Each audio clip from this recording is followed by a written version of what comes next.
Yan, yan lakas oh. Oh. Patay yung headlight niya mga boss. Oh.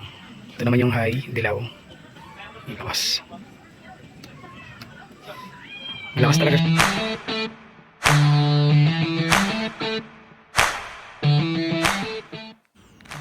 Yun oh, good evening mga bossing. So welcome to my vlog again. Here is vlog ni Kosa. So before we start this vlog, big shoutout muna natin yung Bristol Group. May shoutout po tayo. Sana po ay lumabas na ang mga ORCR na mga ATR 160 owners. Sana po ay maasikaso ng mabilis. At para makapag-ride din po ang mga new members ng ATR 160. So sana po maproseso ng mabilis yan ng Bristol Group at para maiwasan po natin ang problema at ang mga complaint ng mga ATR 160 owners regarding sa kanilang ORCR. Yun po. So let's start this vlog mga bossing. Ang topic natin dito is night ride performance ng ating kinabit na MDL mini driving light sa ating ATR 160. At bakit ba natin siya kinabitan pa? Malakas naman na ang projector headlight ng ATR 160. Yan, so samahan nyo ako pumunta sa isang madilim na part dito malapit sa area ko para ma-check natin yung MDL or mini driving light performance net nung kinabit ko sa aking ATR 160 compared dun sa regular na headlight ni ATR 160. Etong part na pupuntahan natin is sobrang dilim talaga. Makikita nyo naman. So let's go. Disclaimer lang mga bossing, so adjustable tong MDL na to, pwede nyong i-rotate sa gilid, sa kaliwa, sa kanan, pwede nyong ibaba, up and down din yung pinaka bulb nya and then yung bracket nya. So may kasama ng bracket to nung binili natin sa Lazada. So yan mga chong, papasok na tayo sa madilim na part dito sa lugar namin na kung tawagin Pakulis, dito sa Suway, San Jose del Monte, Bulacan. So kung taga dito ka sa area ko, alam mo siguro itong lugar na to. Pinuksan ko na kagad dito yung low beam ng MDL, which is yung puti. So nadagdagan na kagad yung ilaw ng ATR 160 natin. Ngayon naman yung high beam nakabukas yung dilaw. Kita nyo sobrang dilim oh. Ayan yung normal na headlight natin ng ATR 160. Diba? Sobrang dilim oh. Yan, so medyo delikado dito kapag mag-isa ka lang dahil sobrang dilim talaga. Yan lang yung makikita mong ilaw, yung ATR 160 na headlight tsaka yung mga kasalubong mo. So try natin buksan naman ulit. Yan, nakabukas yung MDL nyan, low beam, medyo maliwanag na talaga, kitang kita na. Ito naman yung high beam, yung dilaw. So hindi masyadong ma-justice dito sa aking action cam kasi hindi naman GoPro yung gamit ko. Pero kitang kita mo talaga yung advantage ng may mini driving light. Lalo na kapag nadaan ka sa ganito kadilim na part kasi hindi naman laging may street light yung dadaanan mo. Diba? Maliwanag naman talaga yung ATR 160 natin, yung projector headlight. So, syempre kapag napunta ka sa mga long ride na bundok, walang street lights, kailangan mo talaga ng MDL or mini driving light. Kahit maliit lang tulad nitong nakakabit sa aking ATR 160. Yan, so ito, check natin na total shutdown natin yung motor. Yung tipong walang ilaw, wala ring headlight. Tapos para makita nyo yung difference ng normal headlight with without or with MDL. Alright?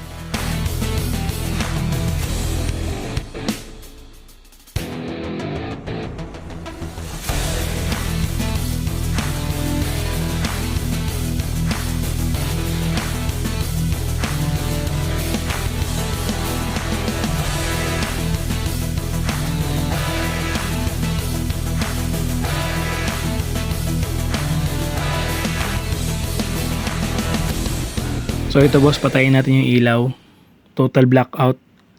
Yan. So for example, nasa bundok talaga tayo na walang street light. Yan oh. Dilim.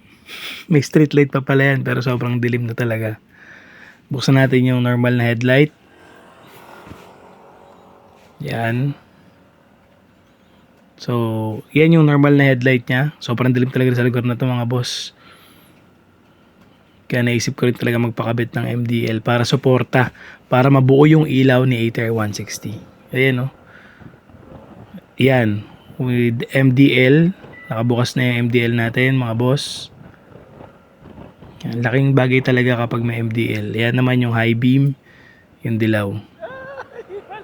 Diba? Kitang-kita na yung kalsada and yung mga puno. At the same time, yung mga lubak, mabilis mong makikita.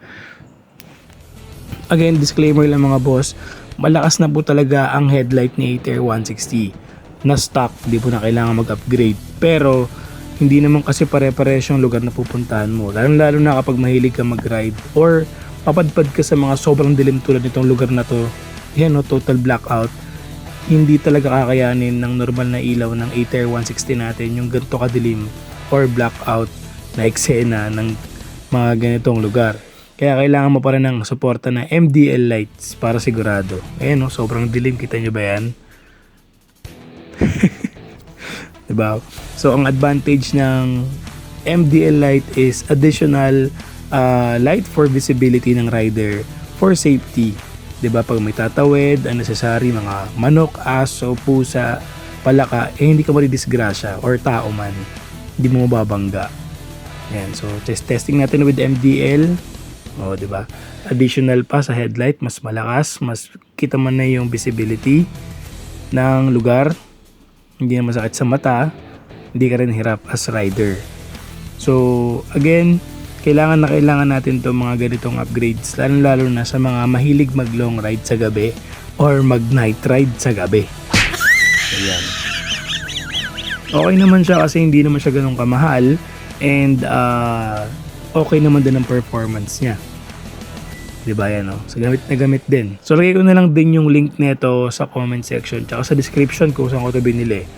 Meron naman din doon na set na kasama na yung switch and yung harness, yung relay and yung insulator. So depende na lang kung saan kayo magpapa-install.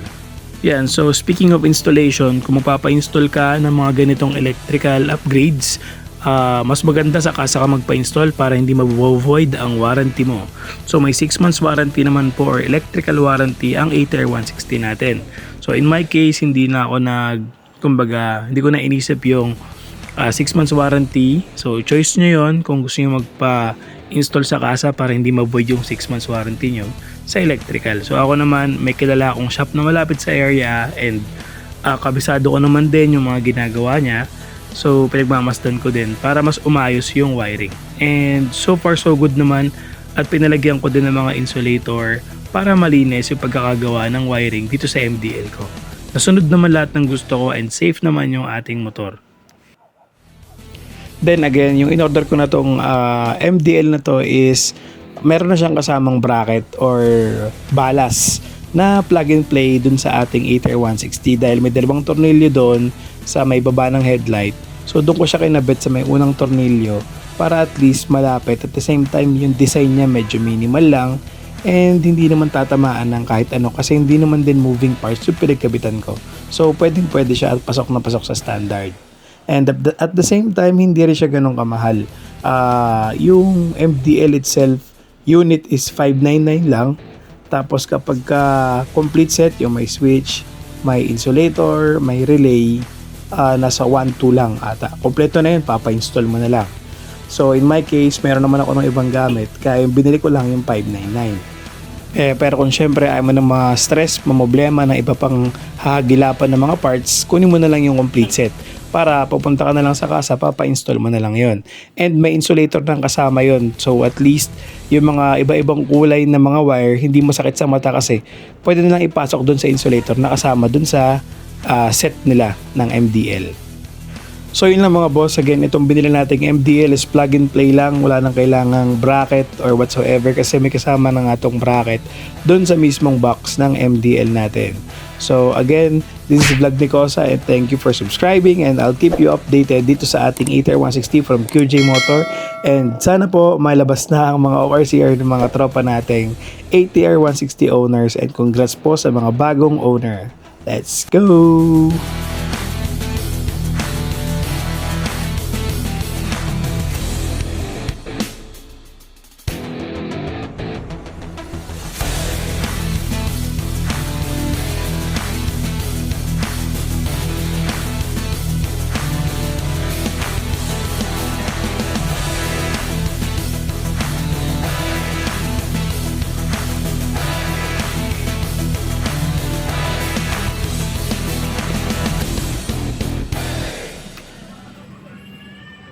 Yan, feeling ko kasi hindi nabigyan ng magandang hustisya nung action cam natin yung ilaw yung MDL. Yan, lakas oh.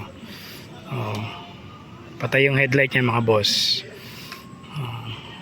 Ito naman yung high, dilaw. Yung lakas. Malakas talaga siya. Para sa size niya na maliit, pwedeng pwede na. Buksan natin yung motor natin. Ayan, so buo na siya. May kasama ng headlight, buo na. Patayin natin. Ayan, buksan natin. Kasama natin yung dilaw. High beam. Lakas din.